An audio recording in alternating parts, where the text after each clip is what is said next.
Bumuhos ang luha ng mga artista, staffs, and crews ng ABS-CBN sa balita ng pagpanaw ng ABS-CBN executive na si Sir Deo Endrinal.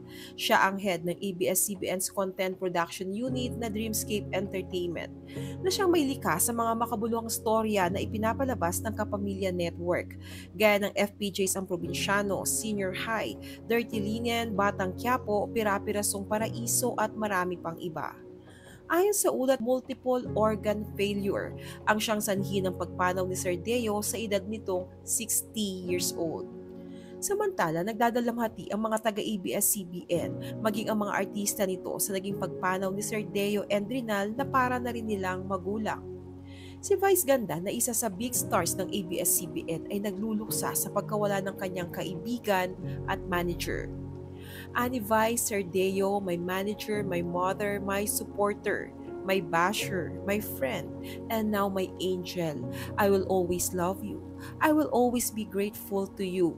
I will always miss you. I promise to continue to make you proud.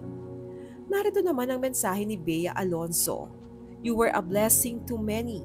Maraming salamat sa kabutihan mo, Sir Deo. You will be missed beyond words, and your memory and wisdom will live with us forever.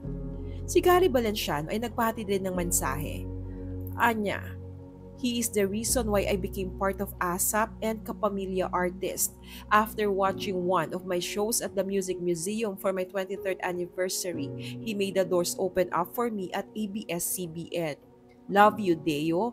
Thank you for everything. Rest now in his peace, my friend. Narito naman ang official statement ng ABS-CBN.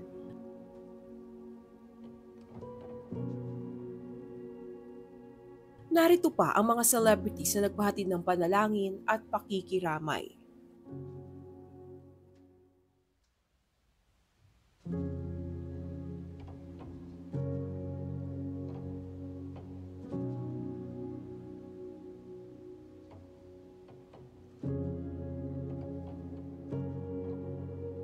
Sa Instagram nitong February 3, araw ng Sabado, nang kumpirmahin ng anak ni Sir Deo na si PJ ang pagpanaw ng kanyang ama at sinabing ito ang pinakamahirap na caption na kanyang isinulat sa social media.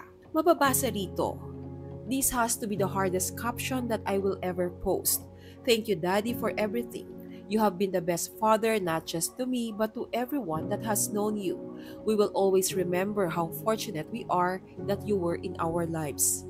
This will definitely be a hole in my heart and will leave a scar.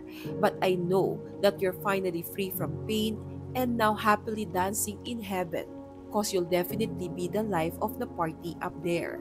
We might be grieving now, but instead of the sadness, we should be celebrating the life you lived and shared with us, and for that we'll always be grateful." Sinamahan ito ni PJ ng masayang litrato ng kanyang ama. Kami po ay nakikiramay sa kanyang mga naulila.